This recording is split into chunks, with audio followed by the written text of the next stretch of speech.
Hello, Barbara. How are you? You look like you've come with a mission. I did put a question in ahead of time, so Yeah, no worries.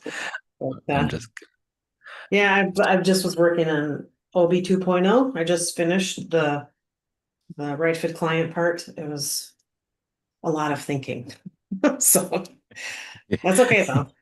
Just gotta do it once out there. that's good. It's a great tool, and we're excited to see how people are using it. It's very cool. All right, that's that there, and let's have a look now at the questions. So we have.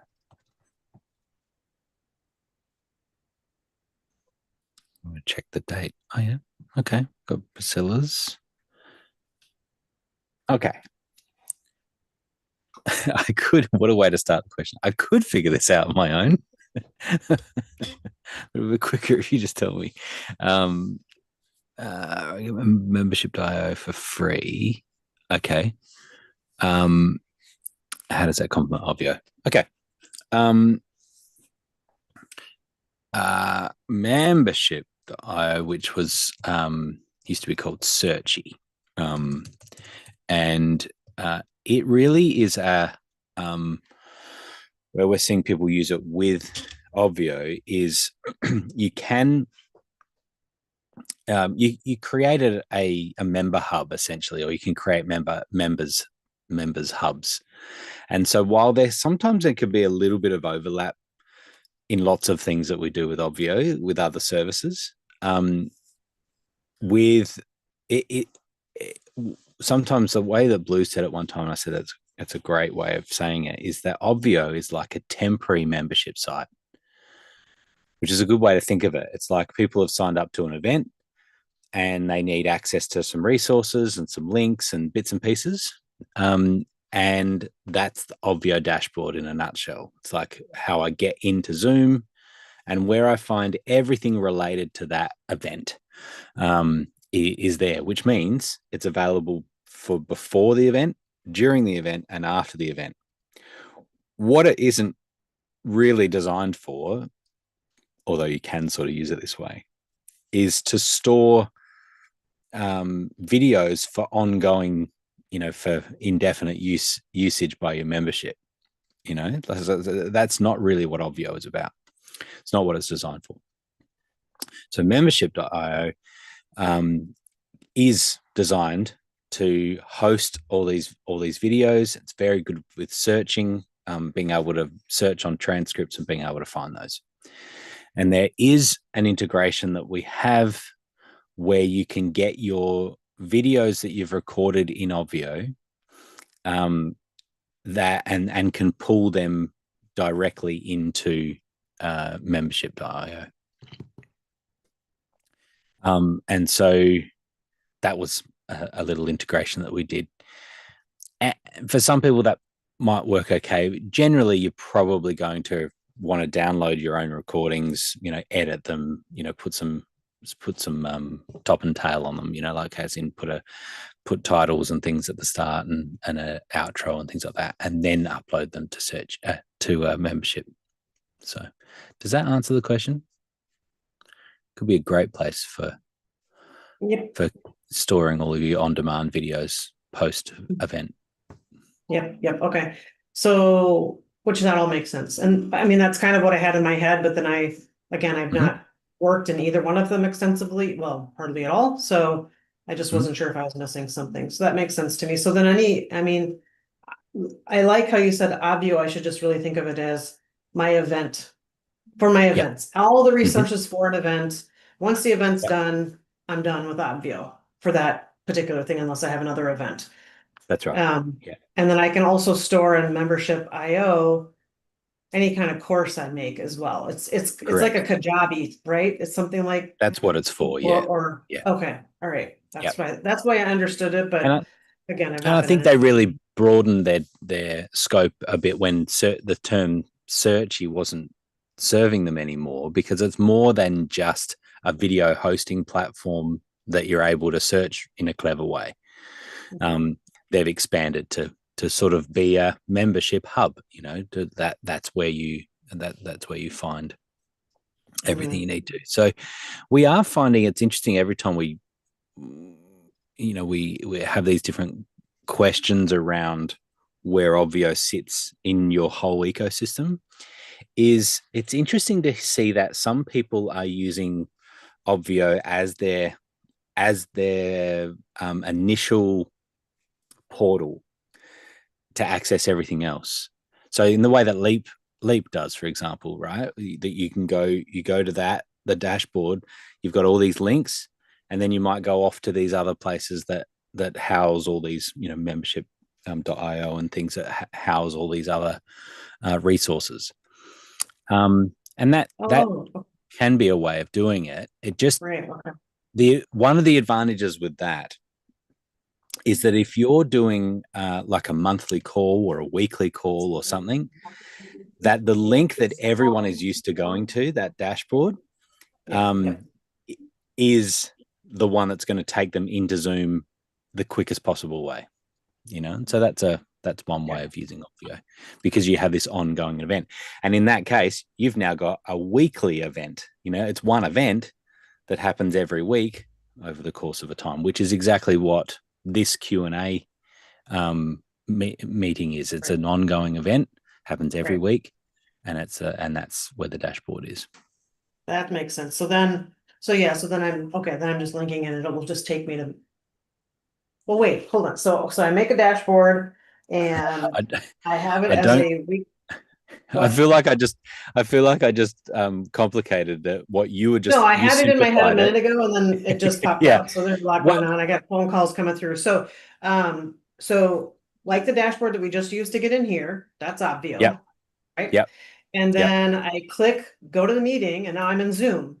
Mm-hmm. I'm not in Obvio anymore. Or I click something else and it takes me to membership IO.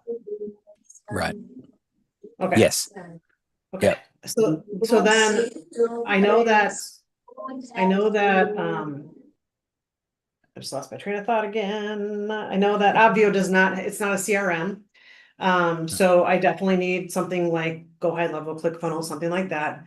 Membership IO is also not a CRM. So I still need to have one of my CRM. I need to have a CRM. Is that correct?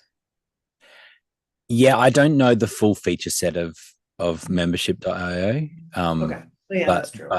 But generally, I hear other people using very specific CRMs like Go High Level to handle that as a base of your list, which is arguably your most valuable asset in your business.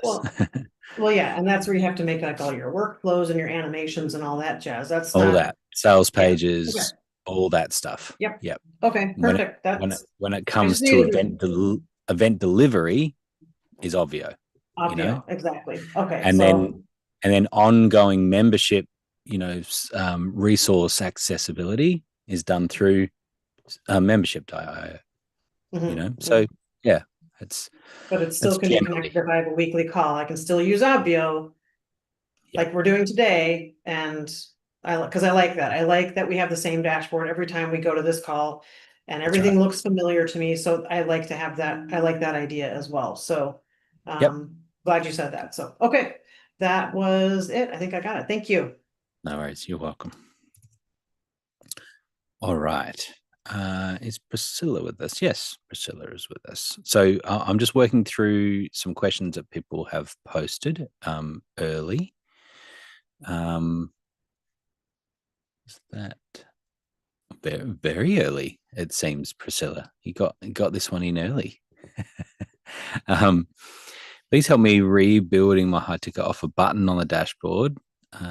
You set up last off. I accidentally deleted it. Okay, cool.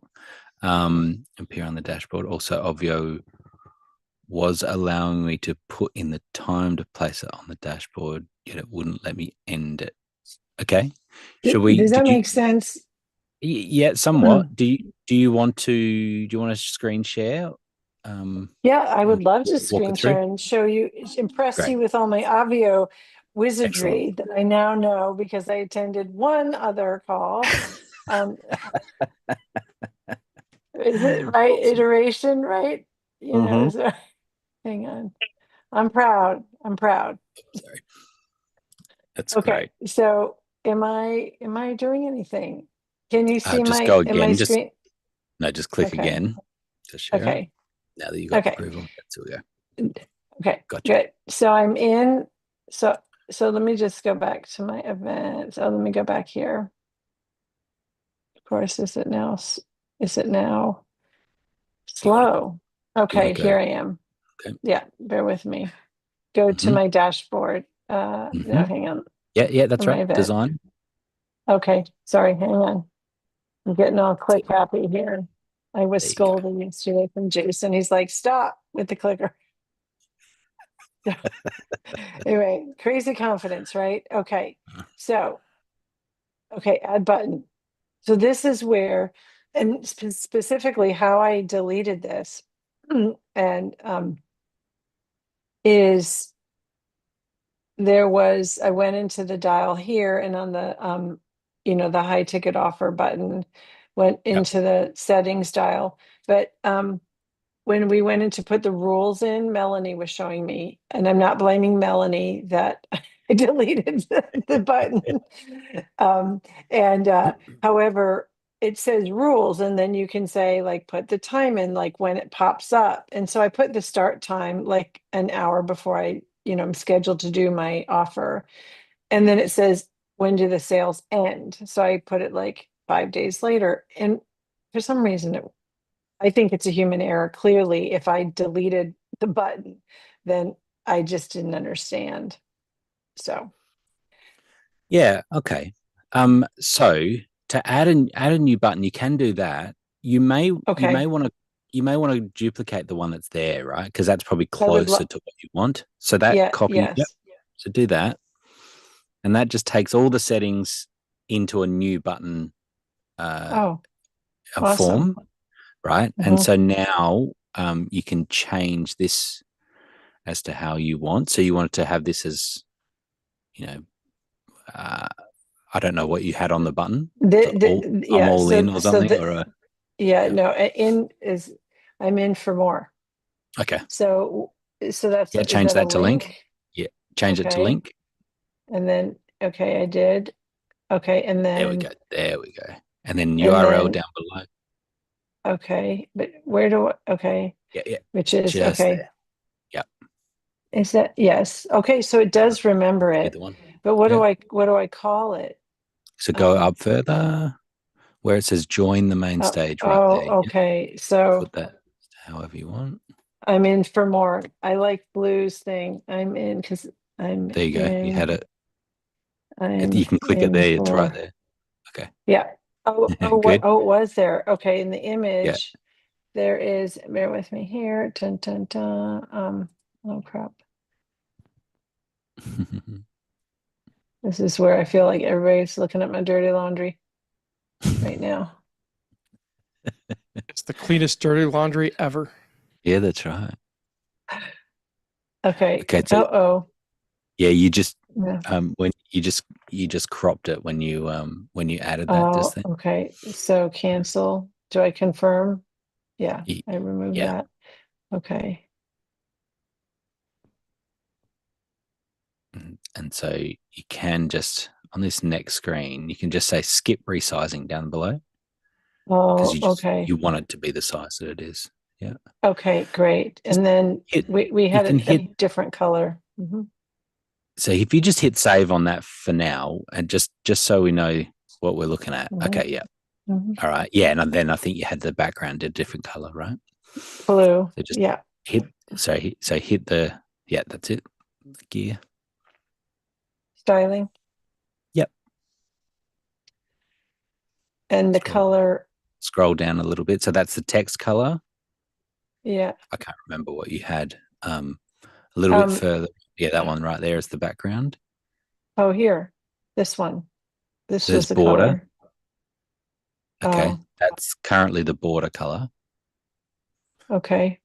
And then there's the background color just a bit further up. Here. That's it. Yep. Okay. And then So the yeah. You um Mhm. you can play Blue did around something with yeah, Blue did something fancy and he went over like another section of my, yeah, is it the text color that you've got at the top? That one? um, no, but for now, I'll be fine with that. Okay. We should totally do that color. Is Um, there like a, mhm. yeah. So here, let me put it. I'll put it in the Zoom chat. I mean, done Um, is better than that's a perfect at this stage for me. color there. Yeah, I mean, we can actually also go back and look at last week's. Was it on Oh, last week's? hang on. Wasn't it? Yeah, it was. Yeah, we could look at the recording from So, last week.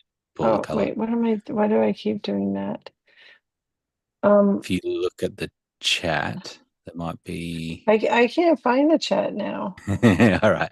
If you stop sharing, then you'll be able to. But let me just tell you about um, the scheduling, the time scheduling, Yeah, particularly for your offer.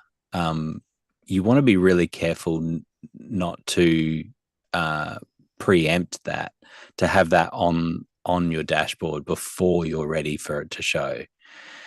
yeah. Because you don't want to be partway through delivering your offer and people can go and click on the sales page and see the whole thing because you want to be careful about how you present that. So that the best way of doing it is just that enable toggle at the top of the button. The top of the button Hmm. settings is enable. Hmm. And either Okay. yourself or even better, an assistant, someone else, Hmm. once you've announced everything, you get someone to go and click that. And now, within a couple of minutes, everyone will have that button on their dashboard.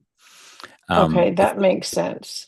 the best way to do it so that manually, and arguably you probably never need to remove it from the Yeah. dashboard, right? You'd be happy to take people's money a few days later if they wanted to sign up. So Well, absolutely. So I wasn't sure because I know like in the past that like when I joined Leap, I think it was like they had it open for 5 days, or at least in the trainings, or a week out. However, that makes much more sense to not worry about the times, but yeah, just put enable things in. So I'm going to share screen again, and I'll okay, just do the here.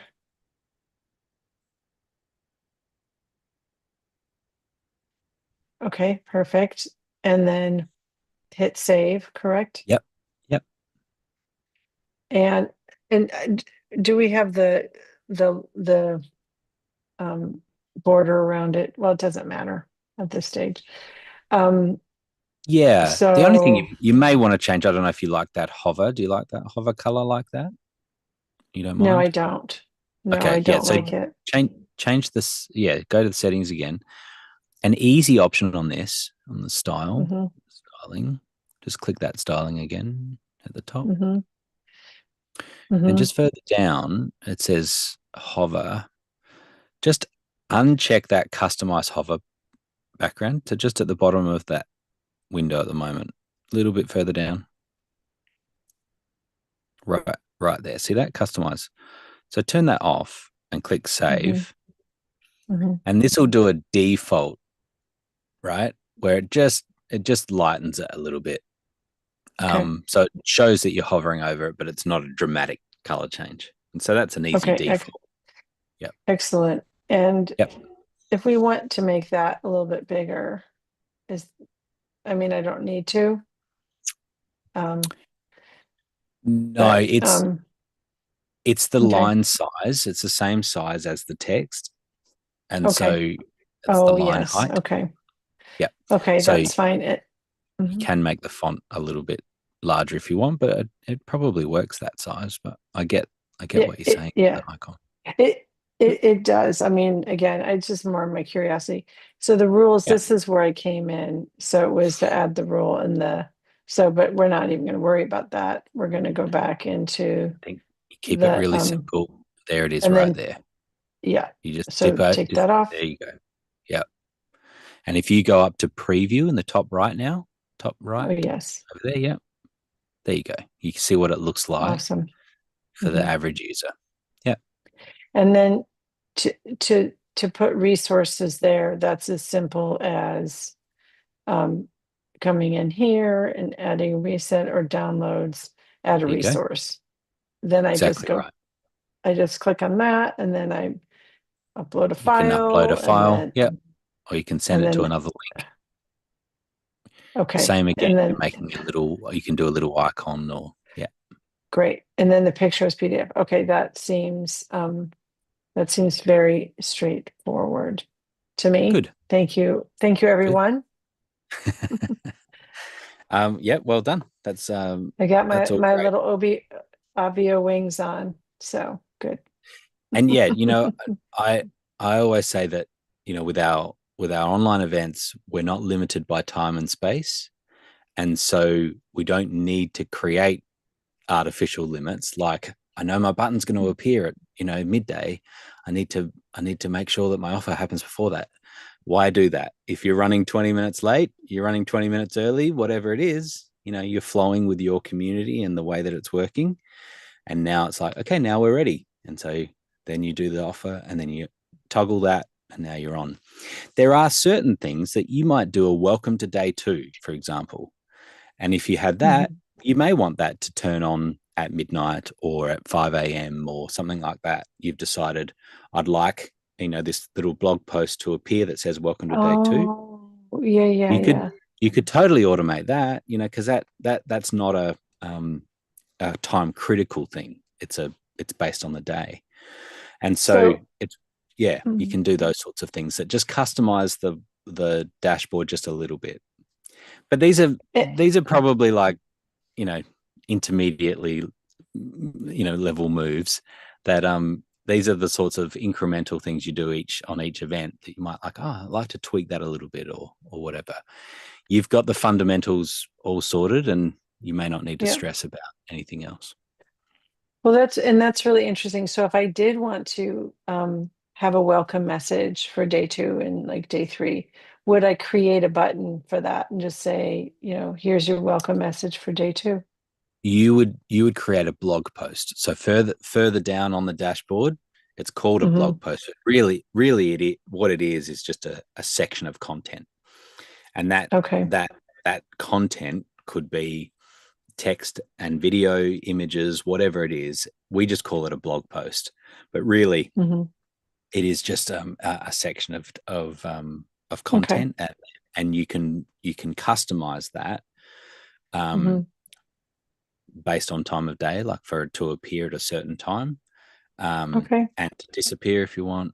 And you can also have it customized based on tags and grouping information that data that you might have in Obvio, which means you've got some VIPs, perhaps now you can give them a specific welcome, or it could be a little bit different for them. You can customize that based on the data that you've got in Obvio. Okay, awesome. Well, that's excellent. Yeah, I think I'll get this one out of the way, and not out of the way. It's not a pain in the ass. I'm so excited. And and but I love the idea of personalization. So okay, awesome. Thanks, everyone. You're welcome. Right, let's have a look. We've got people have posted questions in, which is cool. Since Priscilla. All right, Josh. Is Josh with us? Yes, Josh is with us. Shall I read your question or shall you talk to me? Let me have a look here. Yeah, I'm here. Hi, Grant. Hey. You've taken time to write a decent question. So let me just read this out. We're preparing to launch a 3-day virtual event that will include a mix of pre-recorded teaching sessions, followed by live Q&As with each speaker, and then breakout discussions. We just want to make sure the Obvio side of things is set up properly and that we're not missing any key details.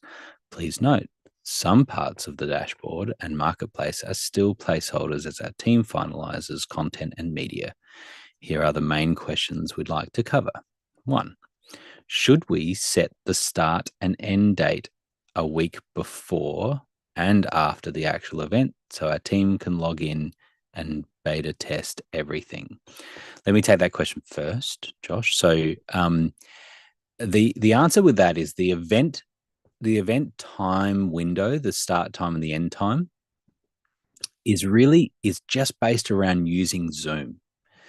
And so if you are outside of that window, Zoom will go into sort of a test mode and not allow you to have, lots of people join Zoom. So that's really the key thing that does. And so what we tend to suggest is that, a day before when your testing period is going to be, set your window to start then, and a day after your event's going to be finished, set it to that. So that you don't need to run that really close. It makes no difference at all. And so just give yourself lots of breathing space on the start and end of your event window, and then you'll be fine.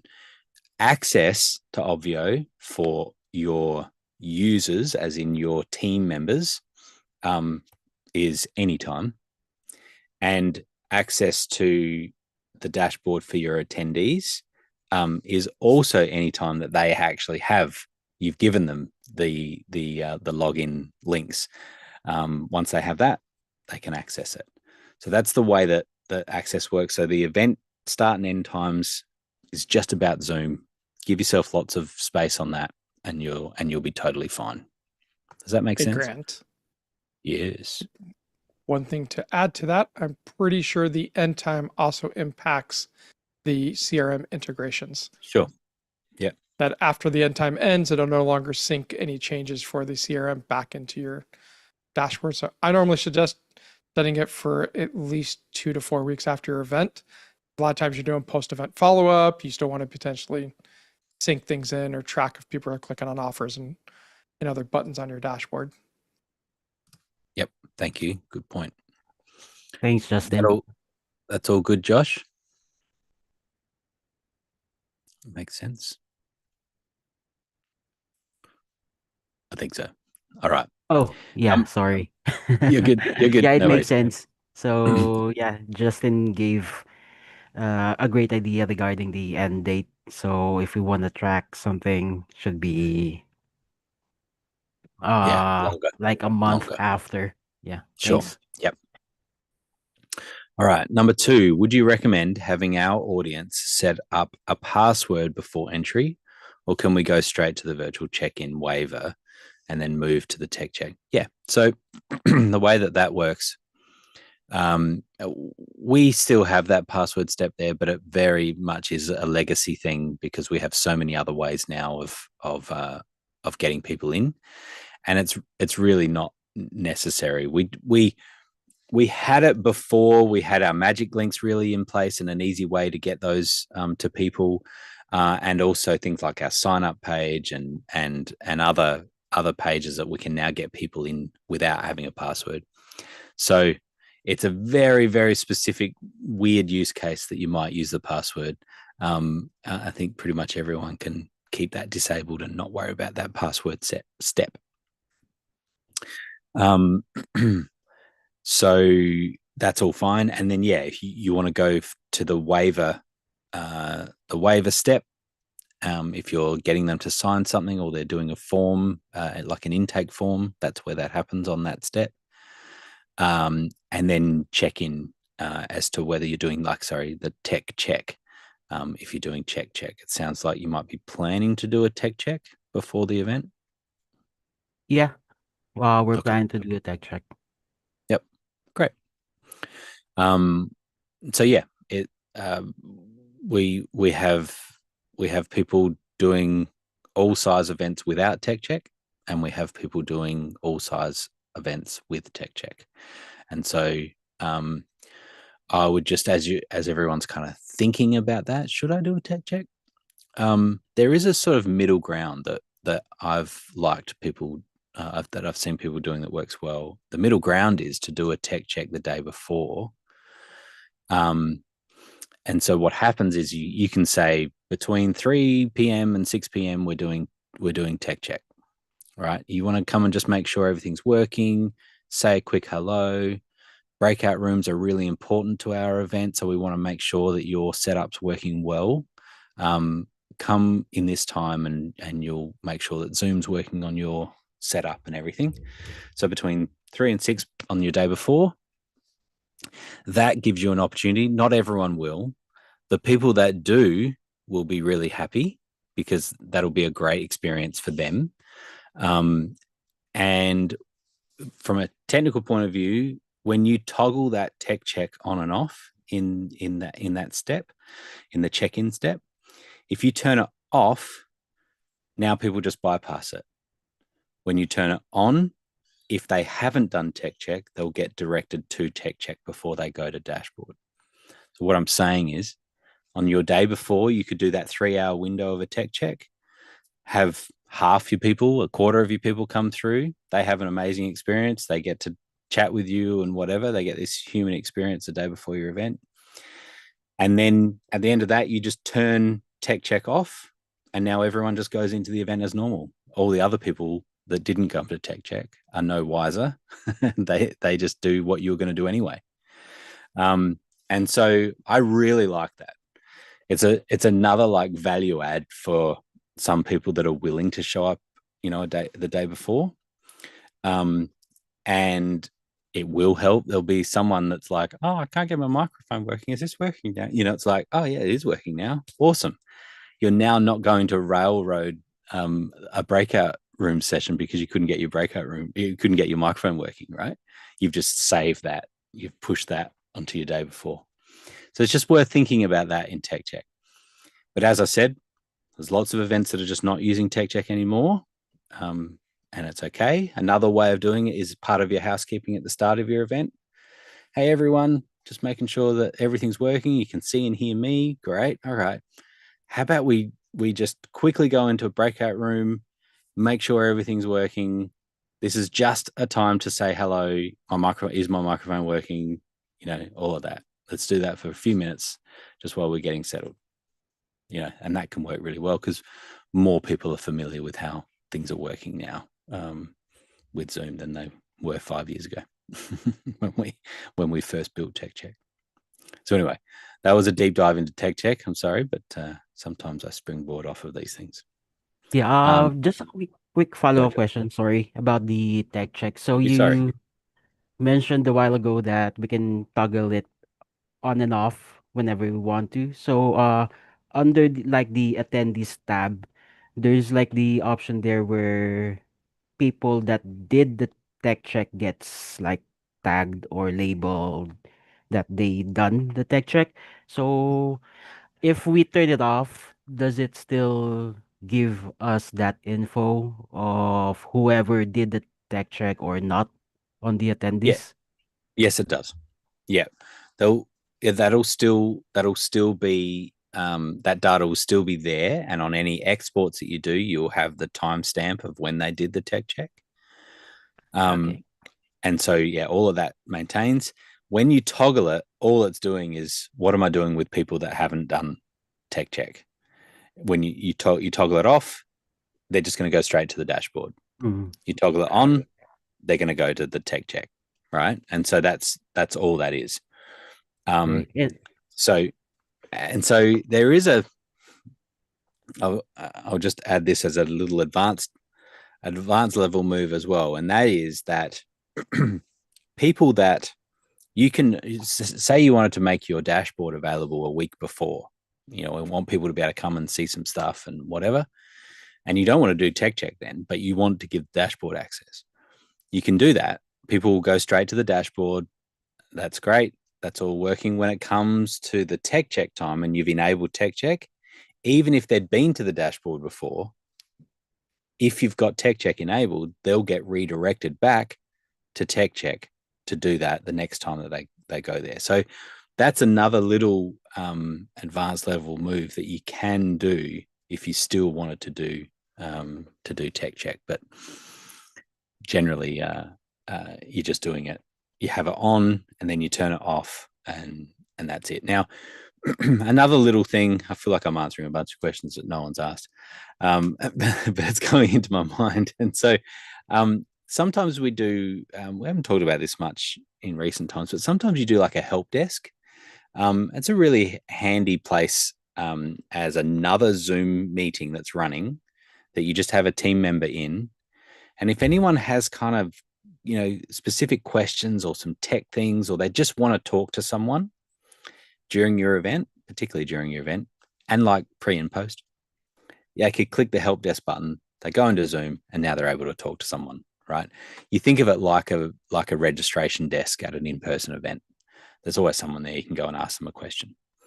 Now, what you can do is you can make that help desk Zoom meeting play double duty. It can be a tech check as well as a help desk. And now the way that this can work really nicely for an event, if you've got the personnel to handle this, is that if someone shows up late, they're like an hour into your event, they show up for the first time.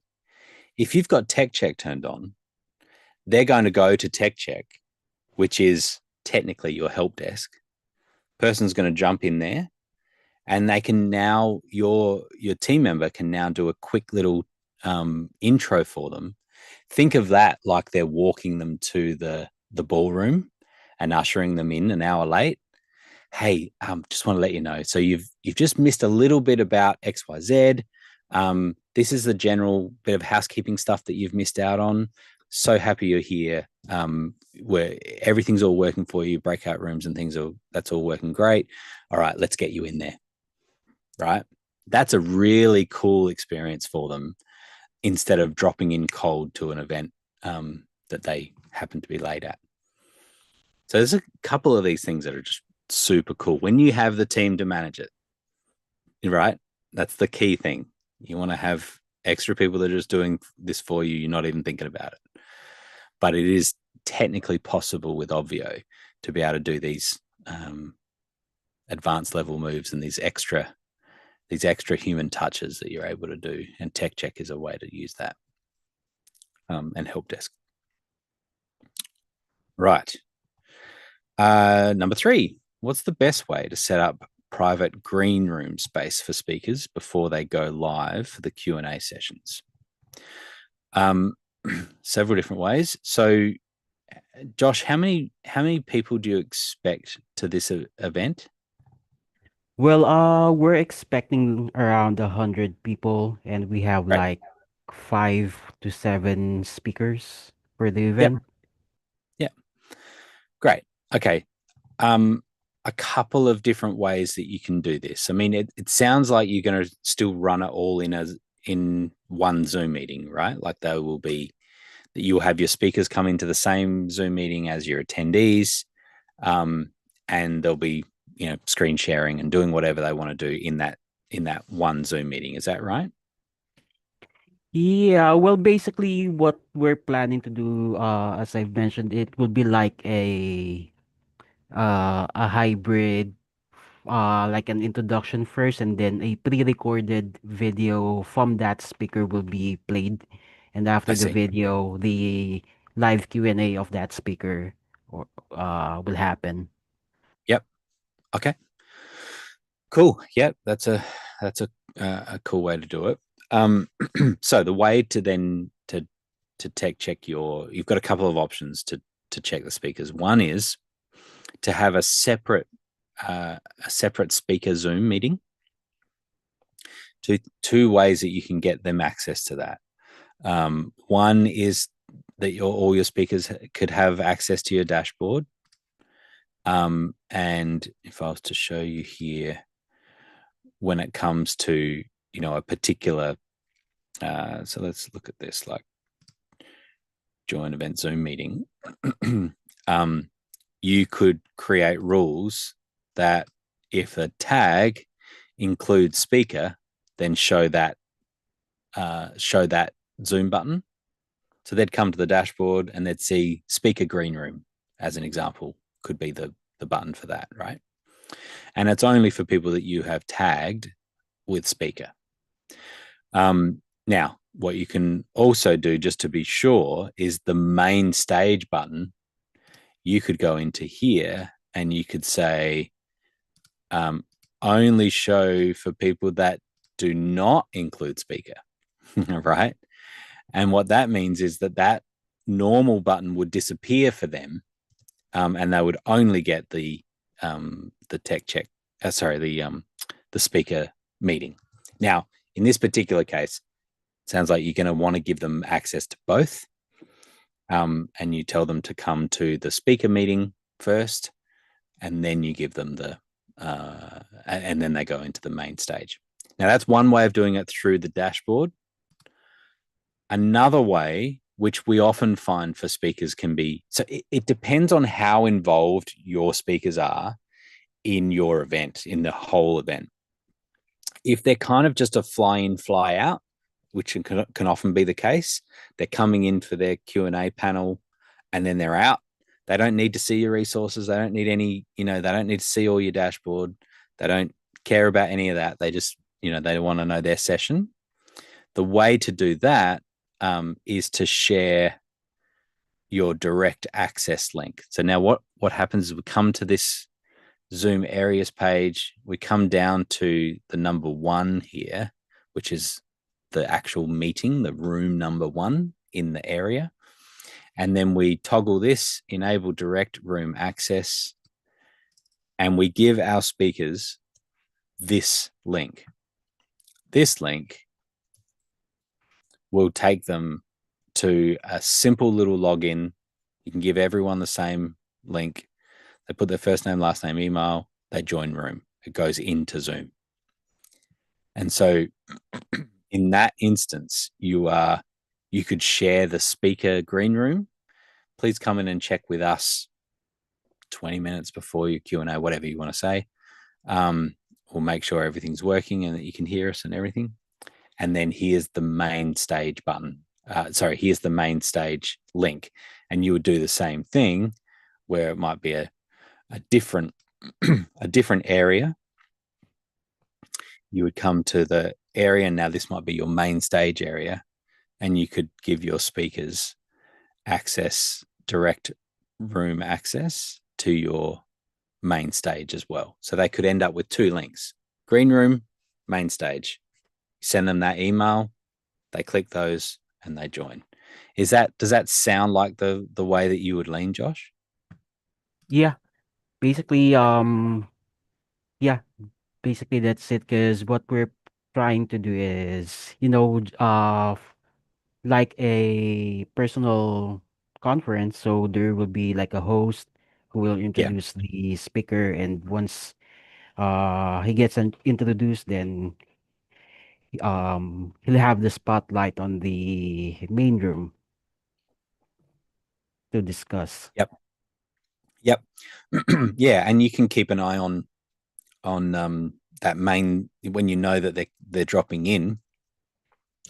I like one thing that you can do is that you can kind of gatekeep that main stage button, main stage link. And so in the email that you send them, you only send them that direct access link for the green room, right? And that's where you meet them. Once you're happy, you then give them the direct access link in Zoom, which is a nice way to do it. It's kind of spoon feeding them. They'll click the link in Zoom. It'll likely say leave and join. You want to leave the meeting you're in now and join the next one. So they're dropping over into the main stage. Once they're in the main stage, you might want to rename them to something fancy. And you might want to make them a co-host as well, right? If to make it easier for screen sharing or whatever they need to do. If they want to unmute people or things like that, you may or may not want to give them co-host access, but that's a really nice way to do it. Okay, great. Cool. All right. 4. Yes.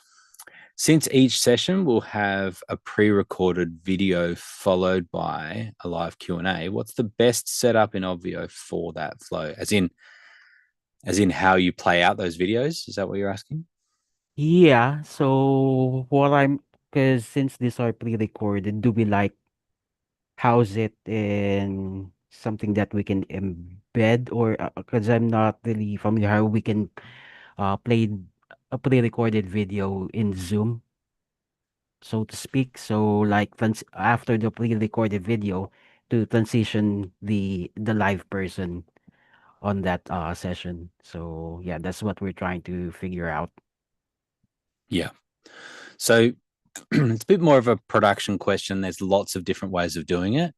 The easiest way, I think, is in the screen share options of Zoom. There's in the advanced tab. So when you go screen share, and then at the top there's an advanced, you can share a video file. And so Oh, you click on that, you choose your video, and now it'll screen share the video. And you have control if you need to, pause or play or whatever it needs to be, but you're probably just playing it out. The audio will play. It'll be essentially spotlit in the same, or the way that a screen share works. And now you're all set. Once you finish the video, you stop that share and you spotlight. You can actually spotlight the speaker at this before you've stopped the screen share, right? And so now screen share stops, and now the person shows up full screen as spotlit. Is that making sense? yeah. Actually, this is a great idea. Thank you for It's an that. easy way to do it. Yeah. As I said, there's lots of ways up from there. In using other bits of software to bring in a virtual camera and play out, there's lots of different ways. But if you're just wanting something as an entry level that'll work fine for 100 people, then that'll work great. All right, number 5. What's the proper way to give our guest speaker access to the event without requiring them to register? Yeah, I think we just covered that with the Yeah. direct access links. Yep. Yeah. Cool. Number And 6 is it? yeah, I think you answered that one earlier. Oh, the help desk. Oh, there you go. It's advisable to have a team member stationed inside the help desk. Yeah, I mean, if you have the team members for it, it's great. And they just ideally they can have even a separate computer or something, another device that's sitting in the help desk, and that team member is actually in the main meeting, but they've also got another little computer or something that's running the help desk. It's a super easy way to do it. They may not get no one come in. They may get someone here and there, and it's just a really nice way to help people out. And that way, also from the main stage, you can say, hey, if any time you need some help, or you've got a bit of a curly question or something, go back to the dashboard and go to the help desk. You can chat to someone there. It's a good way to do it. Okay, great. And yeah, I think I have a follow-up on this. Can I share my screen? Yeah. So, a second. That's a great set of questions, Josh. You're all over this.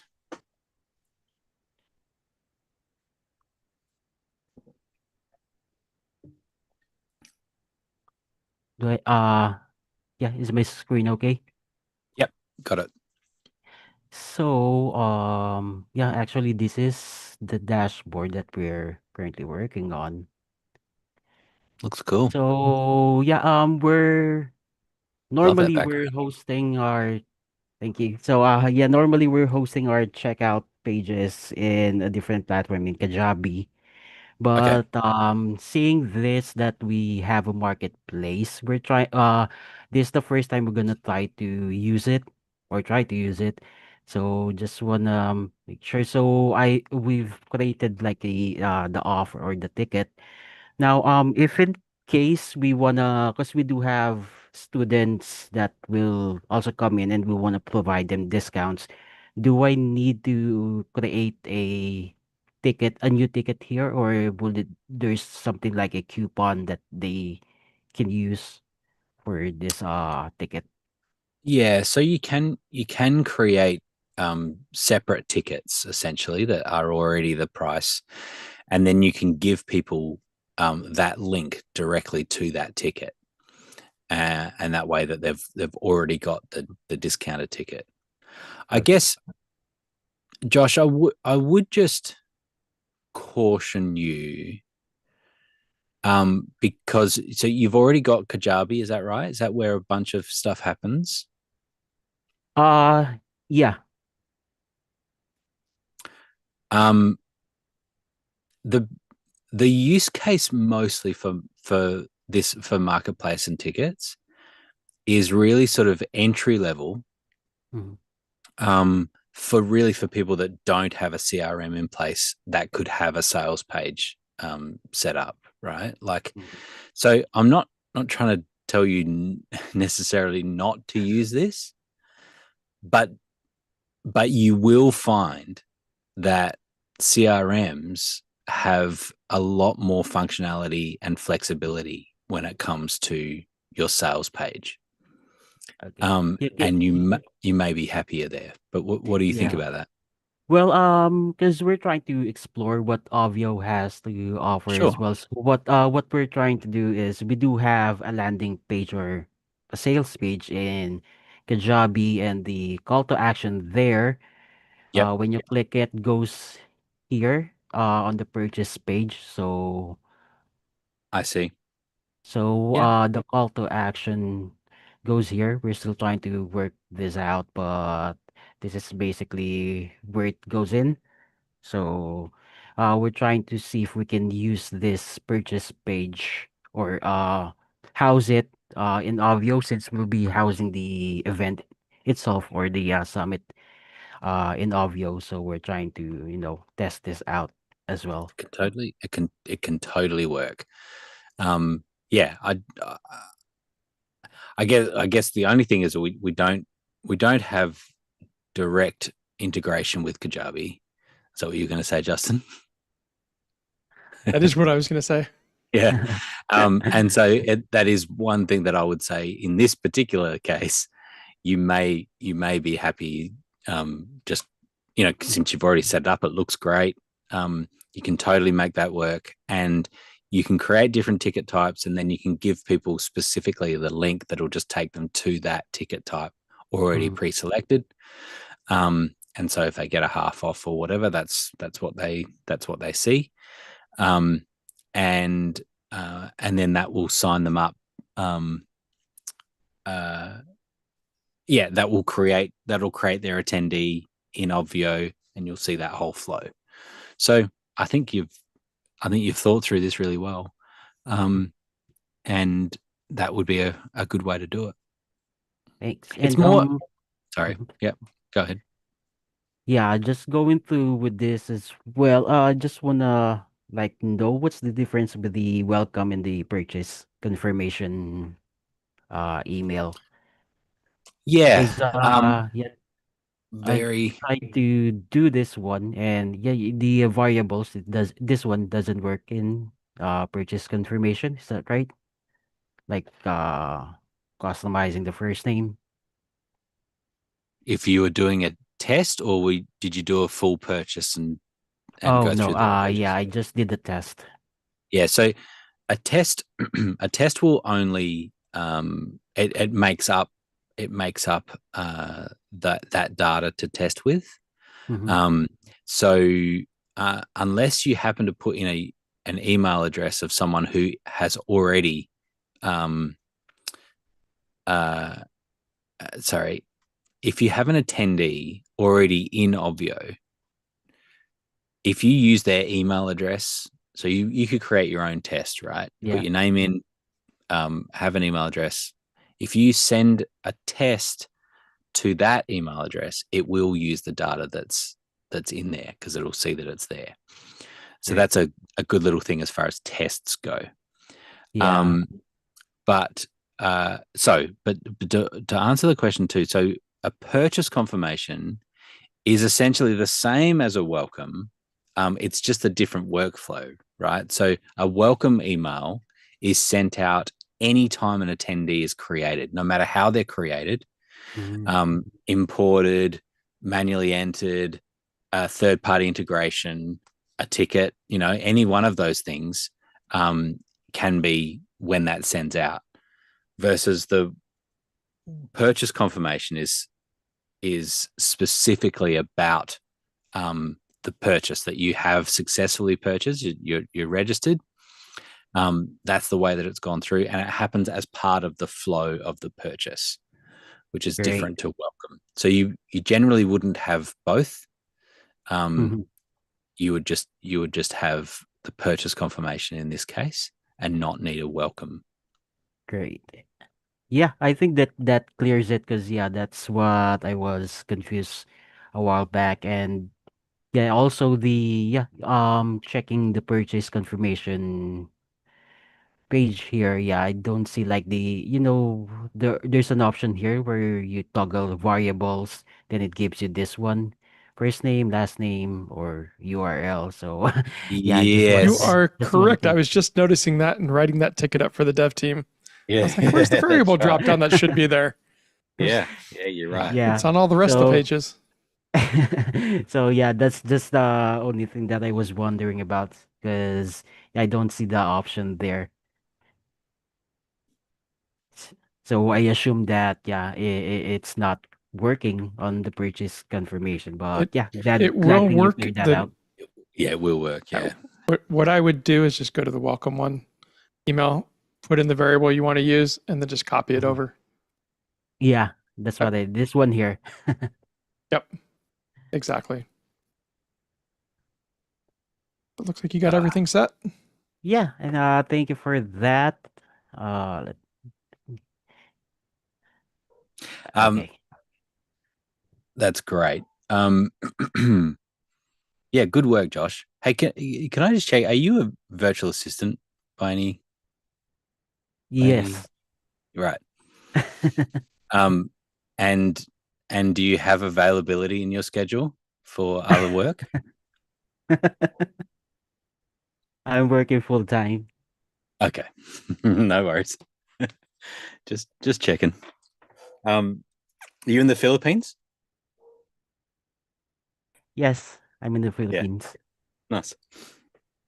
I was just checking because there's been a few people along the way that have come through as virtual assistants, particularly from the Philippines, that have just learned Obvio so well. And then I'm super keen to then be like, okay, hey, would you like a little bit more work, a little bit more work on some other events? But it's all good. If you're full time and happy, that's great. But you've got this nailed. Good work, Josh. Yes, hopefully it runs well. I'm sure it will. You're asking all the right questions. All right, Jeff, I see that. I see, and Greg is here. Hey, Greg. Yeah, I got both of us here, and Yeah, I nice. can maybe screen share on the Avio backend just for efficiency, but I'm going to let Greg talk because if I talk, we'll only get more confused. Yeah, I kind of wish I had. I wish I had Mike here as well. But let's talk it through, Greg. Sorry to bore you with all that Ovio Ovio specifics and your patience. No, it's a platform that I'll consider in the future for sure. I've been impressed with it. So Oh, I'm cool. running Facebook ads for Jeff, and essentially I have the tracking code from Meta on the landing page, the registration page, and then the confirmation page. And the only different bit of code on the confirmation page is that we fire a lead event, which essentially fires that JavaScript back to Meta and says that I'm doing my job right or I'm doing it wrong, depending on the lead count. So what we're Right. seeing though, yeah, what we're seeing though is some cross-pollination as far as the lead event, which should only be on the confirmation page, is firing on the landing page too. So it's making tracking a little difficult for me. So I'm wondering if there's a way to debug or troubleshoot the header code. Again, we're just essentially injecting some JavaScript into the header code. It's pretty standard with all the platforms, whether you're using Mhm. Kajabi or, virtual event platform like this. Is there a way to debug it to where we can figure out why it's not showing up correctly? So specifically, it is even when it's is this the one you've got running on the dashboard, Jeff? Is that what's happening? Yes, we are using, because of the data we have to collect, we need people to fill out a form. So we are using the dashboard in place of our thank you page. So it's functioning as a thank you page and confirmation. And so when you're, so you're saying that with it just like this, it's being fired on which other page? The confirmation page. The enrollment page too. It's somehow firing there as well. We should only see this on the confirmation page. The lead event Which is there. the dashboard. Yeah, which is the dashboard. Would you like to see the marketplace one, Grant, the purchase page? Yeah. Yeah. Okay, let me navigate over there for you. And we did test this before with the thank you page and the purchase page. We're running into exactly the same issue. So somehow it is like putting the code somewhere it shouldn't be. Here we go.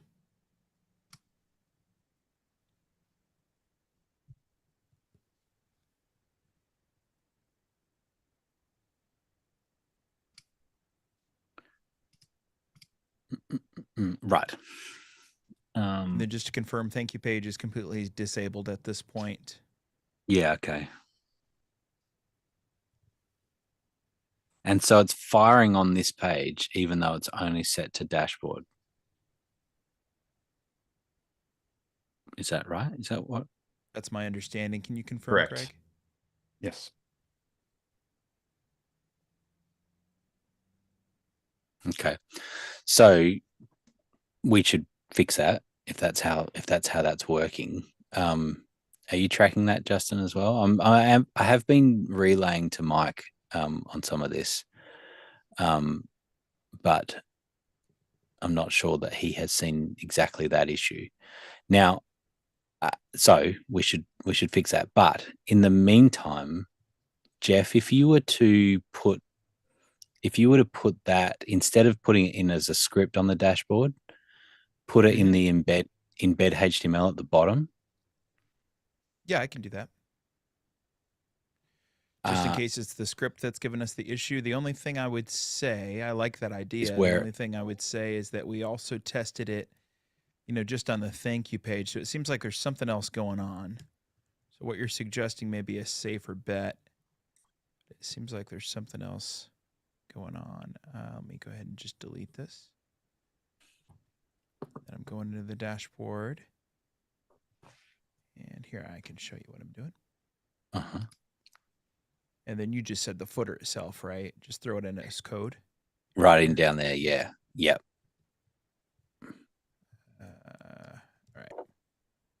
All right. You just need to put it in script as well.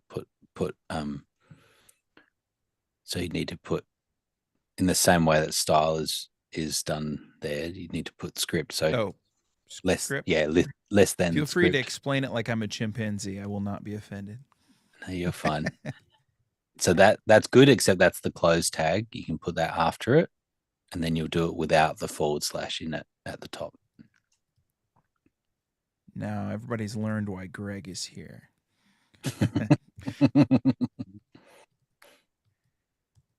There we go. Look good? So So save that, and then see. Right. Are you able to test that, Greg? Is that kind of something you can, in a way?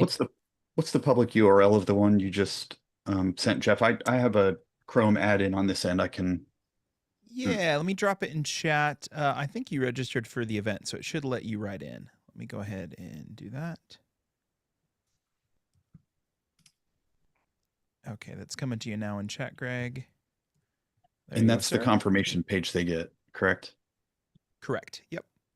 Okay. It may send you to a different page if you haven't signed in. Like it might have you fill out a form and ask if you're a school administrator, but regardless, that's a required step to get to the page that I sent you to. So you might just have to jump through one little hoop. Let me see. Which of my 13 test email addresses did I use originally? Nope. All right. I'm just going to sign up, I guess. Do you have that link handy, or you want me to send it over to you? It gave me an option right on that page. Oh, cool. All right. So check in.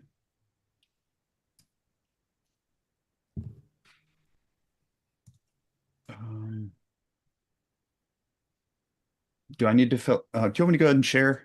Let me steal that from you. Oh, you're not sharing anymore. Is it okay if I share real quick? Yeah, you can go ahead. Yeah. Okay. So this is the page I'm seeing. Can you all see this? Yeah. Okay. Yeah, we got you. And just to give you more context, when we go to the landing page, all of us nerdy ads managers have this Chrome add-in that verifies that the correct events are being sent back to Meta. So again, on this landing page here, we wouldn't expect this lead event to be firing. Otherwise, everybody that goes to page would be a lead. And if I could get 100% conversion rate, I'd be a rich, rich man. I can't. So Nice. Yep. let me bounce over here. I believe this is the one. Let's see. No. Test. Complete registration. So I'm looking at that pixel helper here to see if that code's firing. And I don't see it. So let me do one other thing here. I know the code is FBQ. Yeah, I don't see it. Or actually, let me do this. Lead. Yeah, I don't see it there. I know it's kind of down in the weeds. Grant, I'm happy to, if you want to connect me with a dev or somebody and you guys want to work on this in a sandbox, I'd be happy to help you guys out with that. Thank you. Yeah. Yeah, it could be the order, and I think that's what Mike was saying as well. So it could be that where we inject that custom HTML maybe before the pixel script is actually running. Okay. And so it can't fire it because it's not set yet. In fact, if you were to look at the console, the JavaScript console, it may even have an error there to say that it couldn't fire the lead. On this one? Yeah. You see, do I need to refresh the page or? So no, yeah.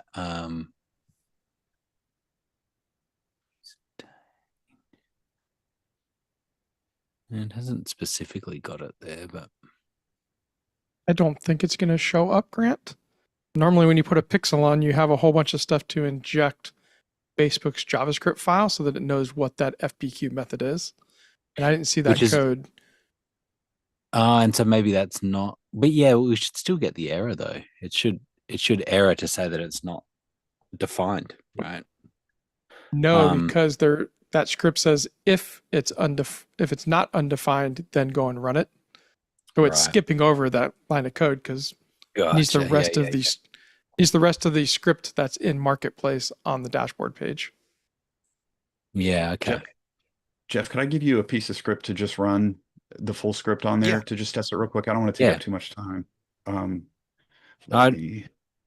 I appreciate your patience with it, Jeff and Greg. And we want to get it sorted, particularly for Marketplace. It's really key. We spent a lot of time getting the page speed, as low as we could, and all of those things that actually have an impact on ads running, not just Facebook but Google ads as well. Yeah, Jeff, we have other people in our community too that work with Greg, and so I know they'll appreciate if he and I get this solved because they're gonna run into the same thing. Okay, Jeff, I got the code here. Let me grab it. This is going on the confirmation instead of that undefined snippet. We'll give it the full. Okay, gotcha. All right, I'm popping this in as is. It is saved, and so if you refresh, you should now get that. Okay. That's just embedded in the footer again. Let's see here.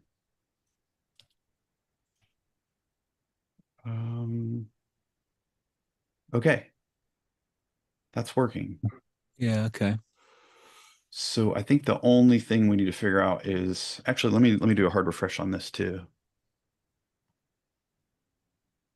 That should have removed it from that page, I think.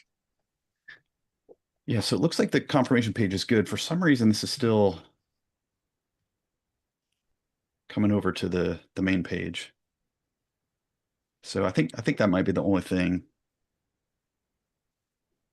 So if it's not firing that event at all, would that not be giving that in that extension? Would it not show the lead at all? What does that warning mean? Let's see. So it found it. It is firing the lead. Is that what it's saying? It is firing it. Why it's yellow here? I'm not sure why it's yellow here. That your pixel has not been activated for this event. Yeah, this one is good. I'm just not even sure how we don't have this line in the code. No. On the landing page, so unless it's caught in the cache, and that it was still picking it up from the dashboard. I can try an incognito. Does Pixel Helper normally show that one in yellow? Anyway, yeah. Because I'm kind of wondering if it's just saying, hey, these are the two we always look for, and lead's just not on the page, and here's how you would add it. It doesn't, because there's a purchase event too. There's initiate checkout event. There's a whole slew of them. Gotcha. So it's picking it up somewhere. Yeah. Yeah. I mean, incognito's fine. It may be on the CDN cache. That it could be. It could be too. But yeah, give it a little try. And so you're now confident, Jeff, that that's not anywhere else now. It's only on that dashboard embed footer. Correct. Yeah. Yeah. The only thing I could do is just, I mean, the thank you page is off and it's not possible for them to hit it, but I could just see if the code is still there. Like somehow is that randomly firing on the back end. But even when that was the only page, we still had the same issue. So that, I mean, we've already really ruled that out. Yeah, but I'm just going in here. But you did have it on the you had it on the dashboard script at that point? Originally we were using the marketplace thank you page, not the dashboard. And then we found that we needed to collect a little bit more form data. And so that's when we turned off the thank you page. But I just removed it from the thank you page. So now for sure, the only place that lives is going to be the footer of the dashboard. Gotcha. Thanks, Joan. Remove as many variables as possible. We're getting very geeky here. I hope you didn't have a question or anything. Are you okay? You're okay. All right. Sweet. Have a good week.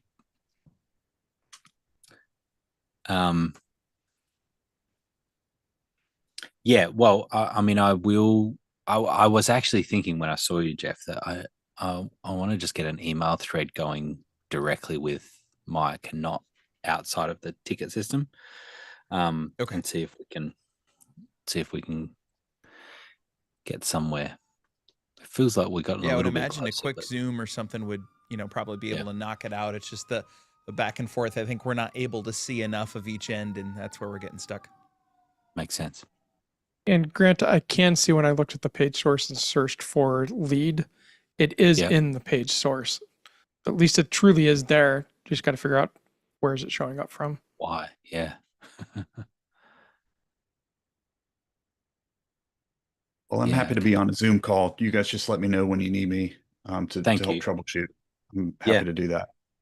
Thanks. Yeah, we'll line that up. Try to get this worked out. Yeah, thanks for your time, guys. Appreciate it. No worries. I'll be in contact about it. Just writing to Mike now.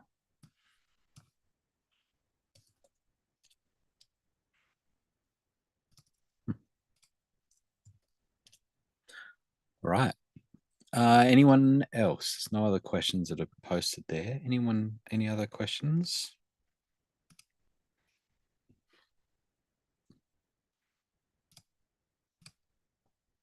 It's good because I am 27 minutes late to a meeting. For 17 minutes late.